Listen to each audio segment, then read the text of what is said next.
Namaskar. Dear learners and listeners, I am Swati Rajput. Today we will discuss about transport and communication in social science course. We have many questions in mind when we discuss about transport and communication.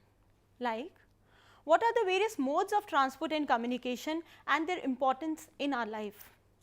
You will find answers to such questions in this program. Okay, I will tell you a story. Once, Rakesh and his wife lived in a small village. One evening, there was heavy rain and thunderstorm. His wife had severe stomachache. The village nurse advised him to take her to the nearest hospital. Since there was no communication facility available, it was not possible for Rakesh to contact any doctor, hospital or take them to the nearest hospital.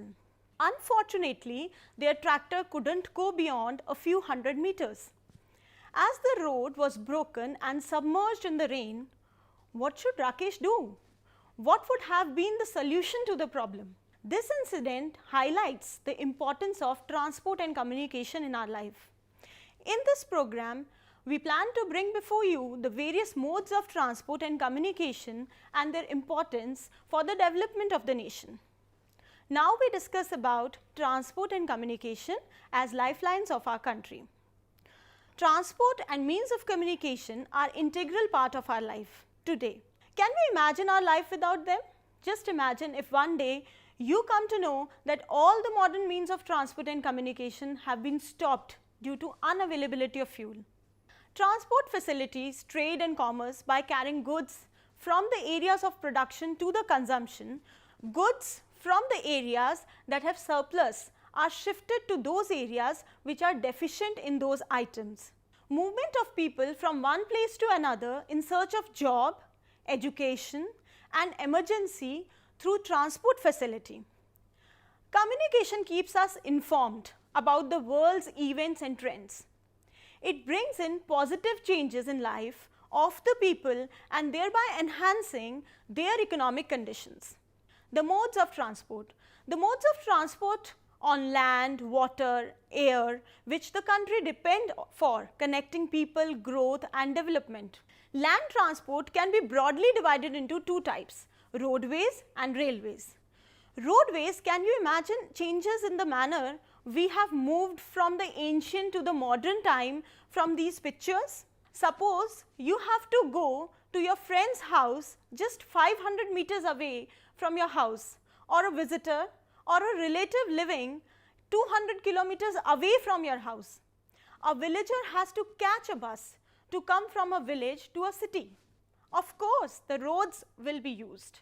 Now, you must have understood the roads are most commonly used means of transport. Roads play a very important role in connecting people and also in ensuring economic growth of a country. Roads provide door-to-door service by means of a rickshaw, car, bicycle, bus, scooter or a truck. The construction, repair and maintenance cost is less than other means of transport.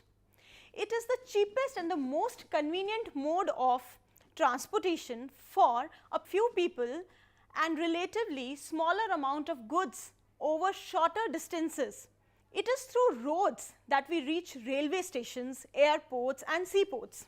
Perishable goods like milk, fruits, vegetables are quickly carried from nearby villages to the cities or metropolis or to the other destinations.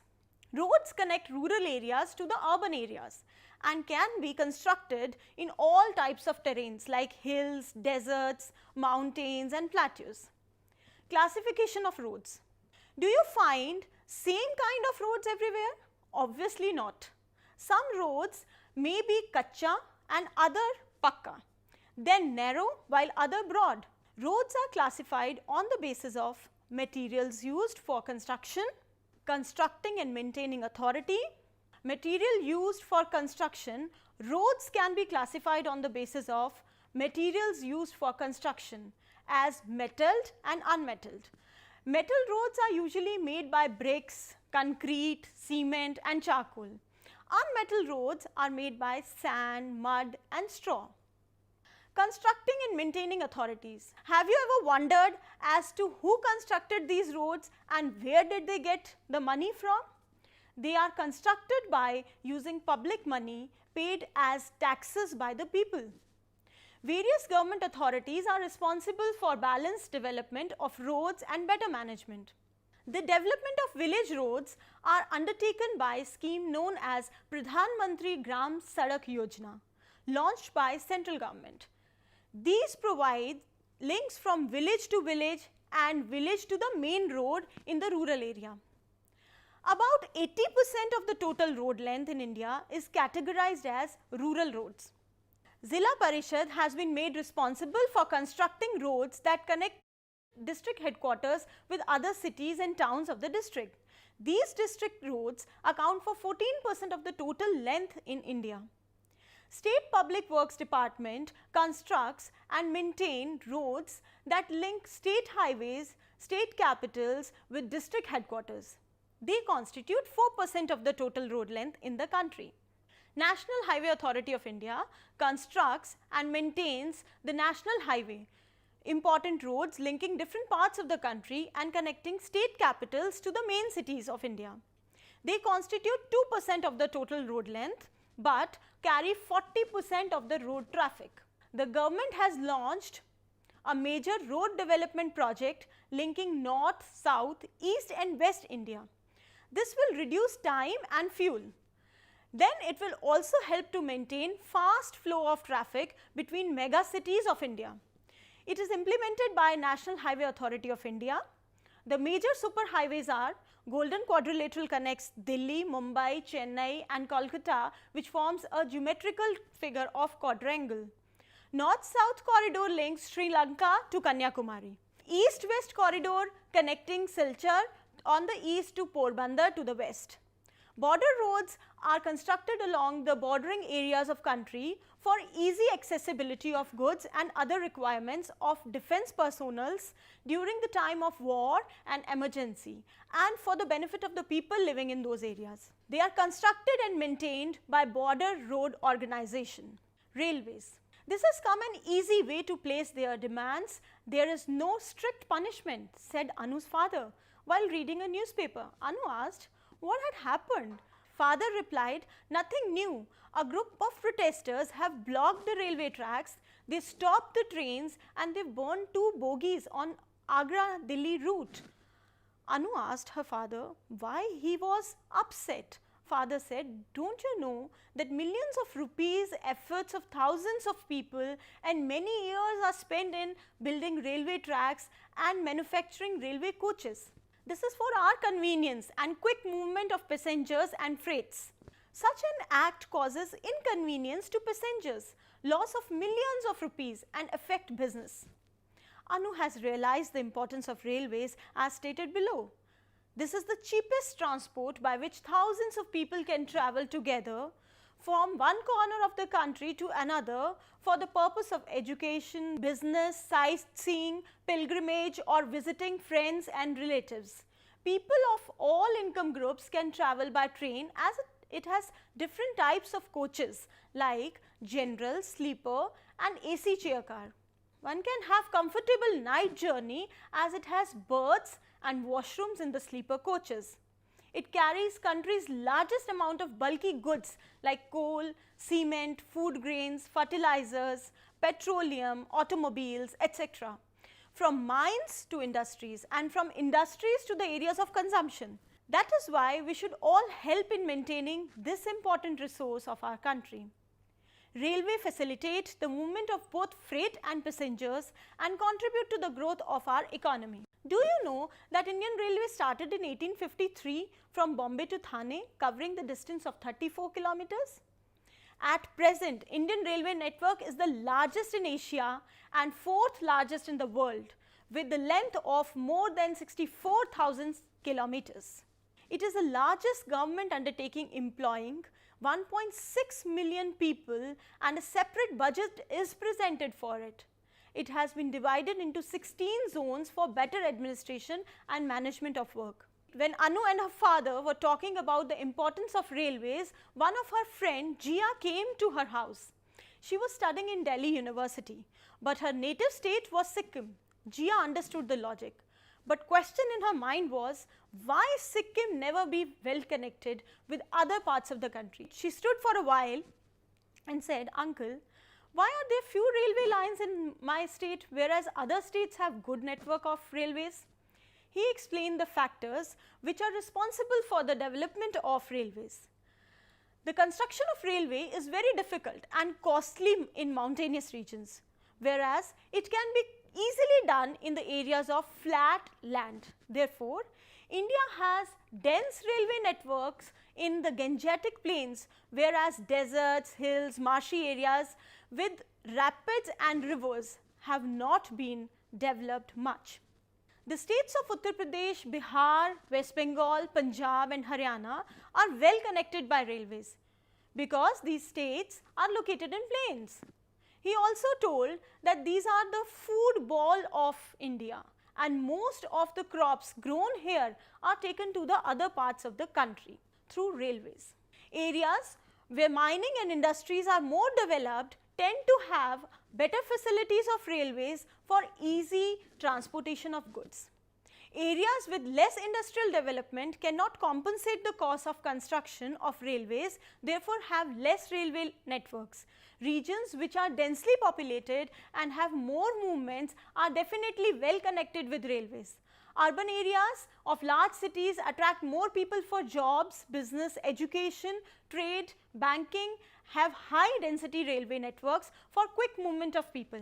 Anu's father smiled and said, no Jia, the government is aware of the importance of connecting different parts of the country, especially in remote areas. This is being done on priority now. There is a direct rail link available from north to south of the country, that is from Jammu to Kanyakumari, covering a distance of 3,751 kilometers in 71 hours. Facilities to travel in first AC, second AC, third AC, chair car, second class sleeper and general class are available to cater to the needs of the people of different economic strata. Only diesel and electric locomotives are used on broad gauge, providing pollution free journey. The passengers can avail the facility of booking electronic tickets easily from home. Water transport. Have you ever wondered why people in ancient times settled down near the rivers? How was trading possible between far off lands? Yes, it was through rivers and seas. From olden days till now, waterways had been an important means of transportation. It is because it is the cheapest means as compared to the other means of the transport, because it involves no expenditure on construction other than maintenance. It is very useful for transporting heavy and bulky goods. A ship can carry lakhs of tons of goods at one time.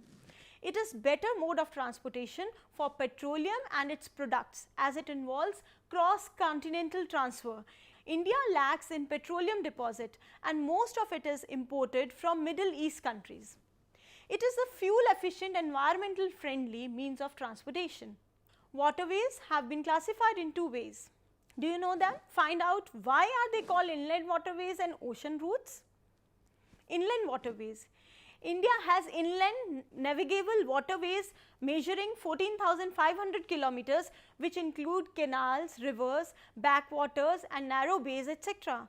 But only 3,700 kilometers of river length is suitable for mechanized boats in river Ganga and Brahmaputra in the north and Godavari, Krishna and Kaveri in the south.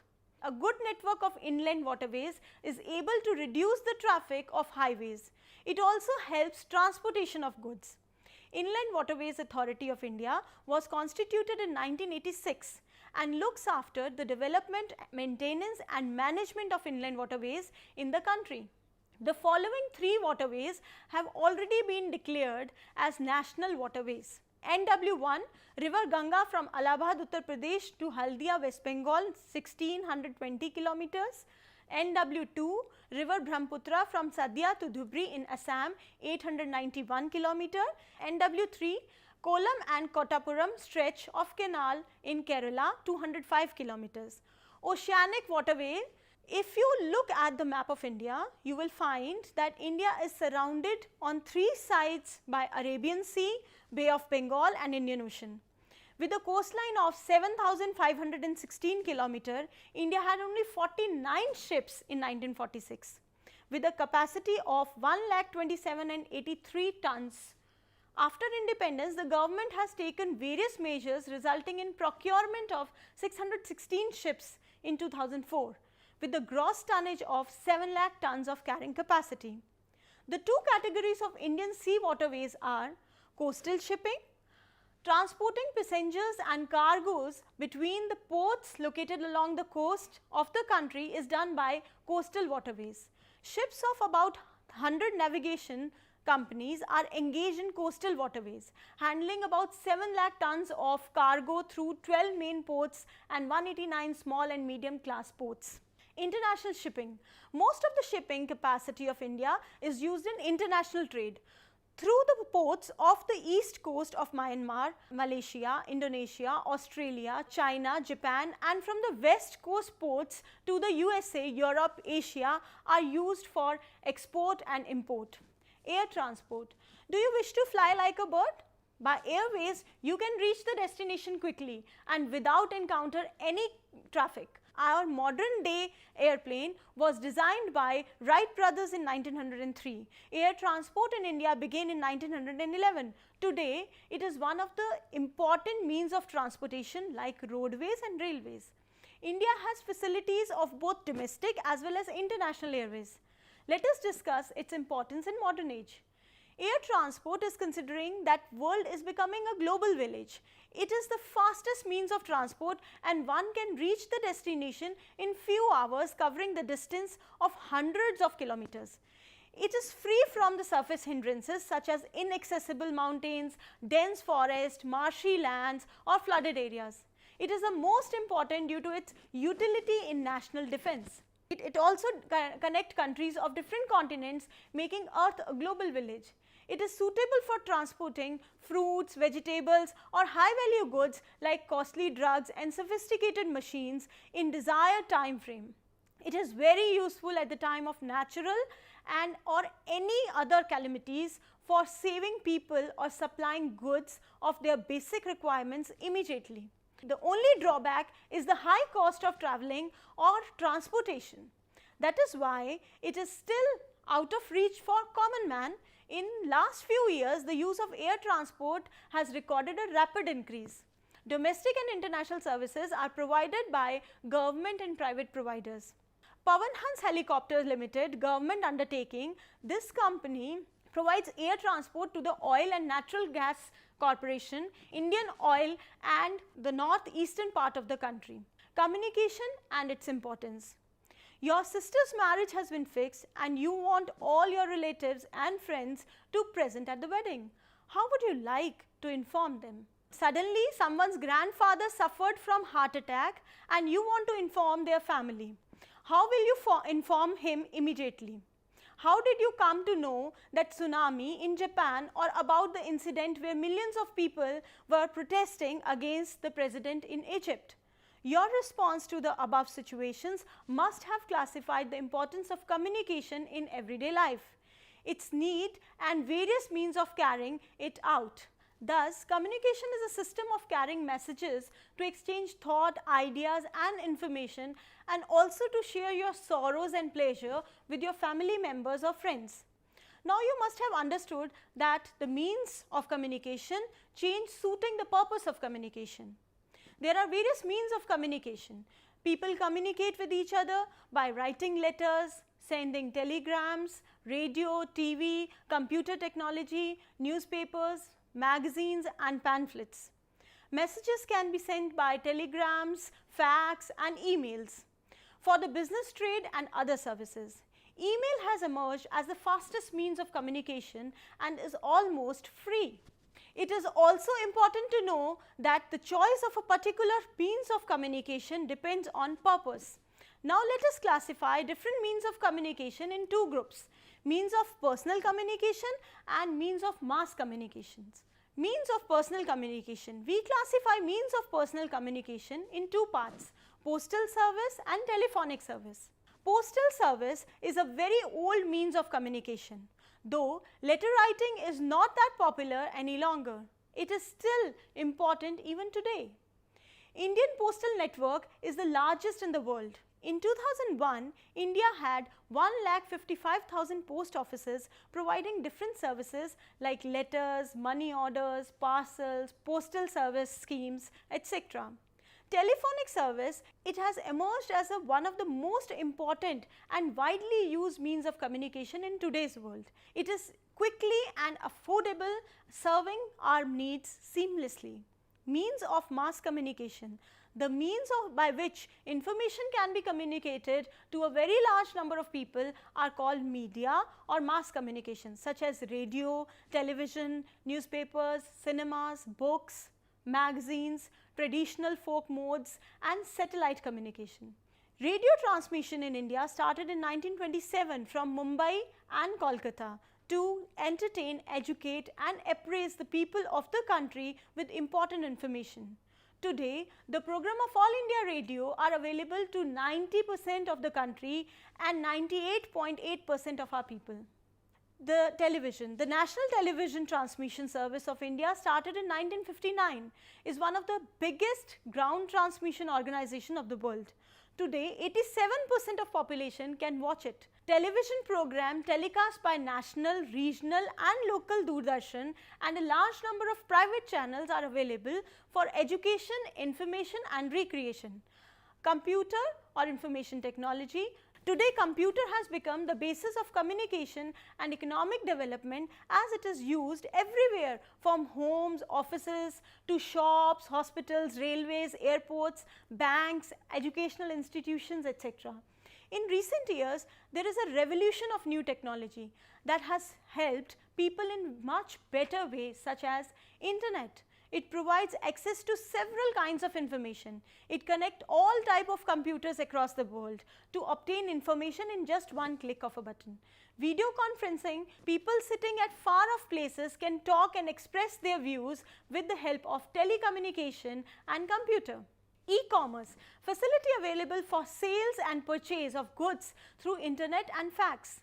Internet telephony, it is a software program which makes a computer to work like telephone. This facility has reduced the call rates drastically. Email, it is a method of sending letters or information through internet to any in the world in a blink of an eye.